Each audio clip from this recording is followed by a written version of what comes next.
Bonjour à tous et bienvenue dans ce journal. Voici tout de suite les titres que nous allons développer dans cette édition. Nouvelle mobilisation dans la rue ce mercredi pour les personnels de l'hôpital de Pontoise. Ils protestent contre la mise en place d'un plan de retour à l'équilibre qui passe notamment par la refonte du temps de travail. Reportage dans un instant. Vers un retour à la normale au quartier des Touleuses de Cergy. Depuis plusieurs semaines, de l'eau noire coule dans les robinets. Un problème dû à un nettoyage des canalisations. Si la situation semble s'améliorer, les habitants sont encore inquiets.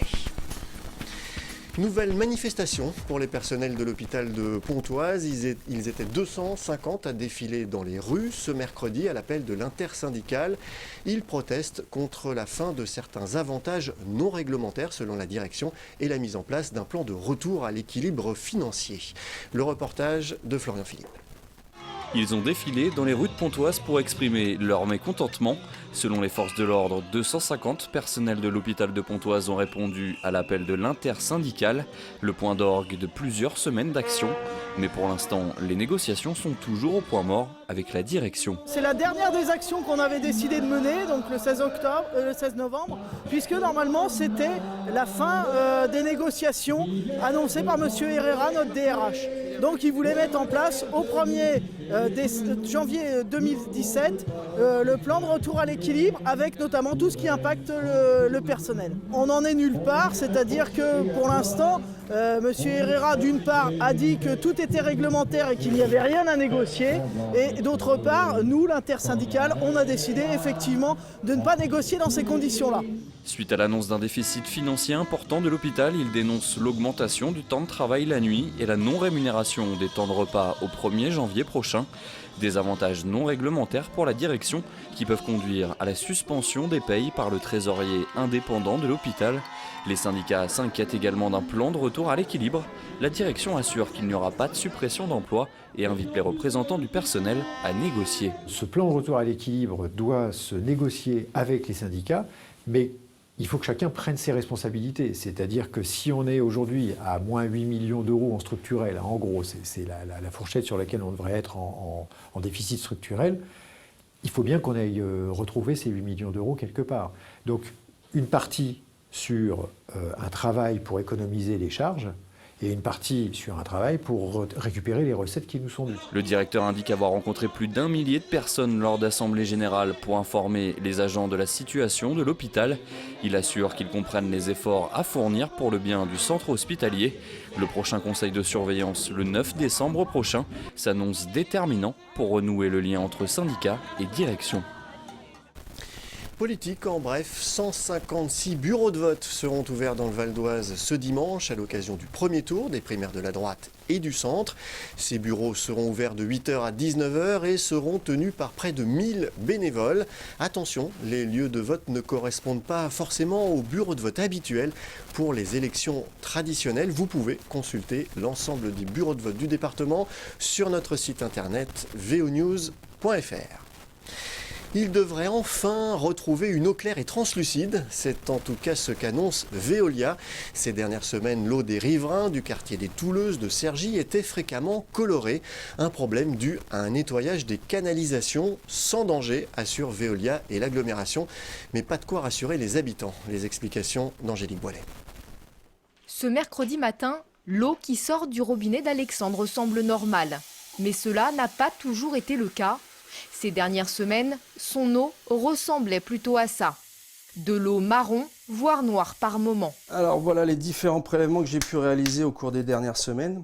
Le pire de tout, c'est vraiment celui-là où il n'y a même pas besoin de se rapprocher. On voit tout de suite que c'est bien coloré. Ça a été le 22 octobre. Alexandre et sa famille ne sont pas les seuls à avoir eu ces derniers temps une eau régulièrement colorée. C'est un grand nombre de foyers du quartier des Touleuses de Cergy qui sont touchés par le problème. À l'origine, un grand nettoyage des canalisations entrepris fin octobre, explique Veolia. Une opération effectuée de manière exceptionnelle. Et si la majorité des dépôts ont été évacués, des particules de fer sont restées dans les canalisations. Une situation inconfortable pour les riverains. Nous, on utilise de l'eau en bouteille. essentiellement, donc pour tout ce qui est cuisson des pâtes, cuisson du riz, pour les soupes. Pour nous laver, oui, effectivement, on est obligé d'utiliser cette eau où moi, personnellement, en ce moment, je me lave au travail. Donc ça a des contraintes particulières parce qu'effectivement, je suis obligé d'aller de me laver au travail. Mais malheureusement, ma femme n'a pas de douche à son travail, à son bureau, donc elle est obligée de faire avec. Malgré sa coloration, Veolia et l'agglomération de Cergy-Pontoise assurent que l'eau reste potable et sans danger pour la santé. Après plusieurs semaines, la situation devrait rentrer dans l'ordre selon Veolia, qui a effectué plusieurs nettoyages complémentaires pour éliminer ces particules en suspension.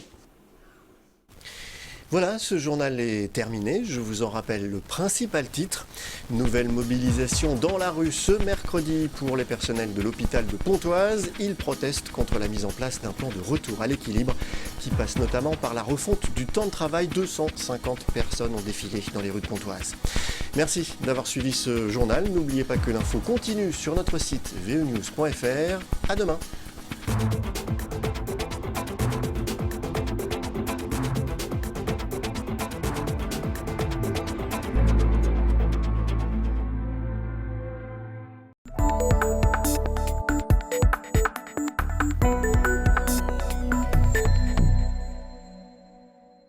Un homme vient de tomber dans une fosse d'une hauteur de 7 mètres. Les pompiers de Garges-les-Gonesse sont les premiers sur place. L'ouvrier, il est conscient. D'accord ? On zappe pour l'instant. Ouais. Dispositif classique, l'eau de sauvetage. Problème, ils ne sont pas équipés pour remonter le blessé dans de bonnes conditions de sécurité.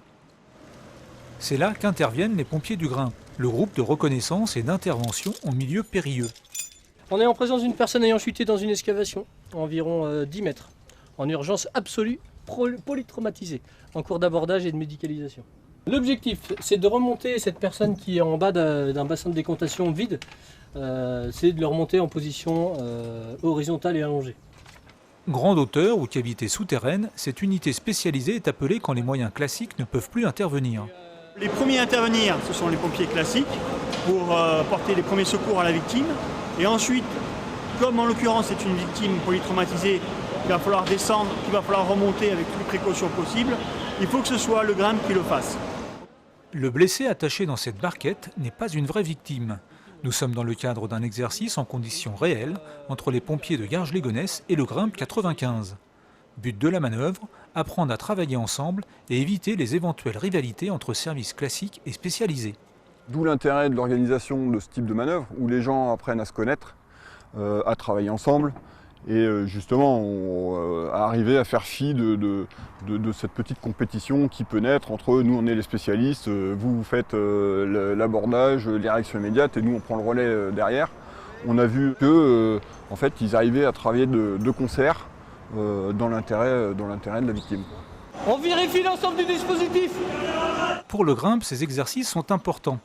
Dans le Val d'Oise, ces pompiers d'élite n'effectuent qu'une quarantaine d'interventions par an. Il est donc important pour eux de s'entraîner toute l'année. Pour intégrer cette unité spécialisée, ses membres ont été sélectionnés après de nombreux stages et des tests d'aptitude au travail à grande hauteur et dans des souterrains. Pour devenir Grimpe, un sapeur-pompier doit passer un premier temps d'une semaine de stage pour apprendre à évoluer sur corde. Ensuite, pendant 6 mois, voire 1 an, il va participer à divers entraînements pour progresser tout doucement. Arrivé, quand on considère qu'il est prêt, on lui fait faire 2 semaines de stage. À la fin de ces 2 semaines, s'il a validé le stage, il est sauveteur. Une fois qu'il est sauveteur, ce n'est pas terminé. Tout au long de sa carrière, il va falloir que tous les ans, il fasse au moins 80 heures réparties sur l'année pour ne pas perdre l'habitude qu'il a d'entraînement. Deuxième destination du jour pour le Grimpe, ce château d'eau. Plus de 40 mètres de haut et un bel escalier étroit à grimper sans ascenseur. But de l'exercice pour ces pompiers de l'extrême, redescendre une victime par le sommet.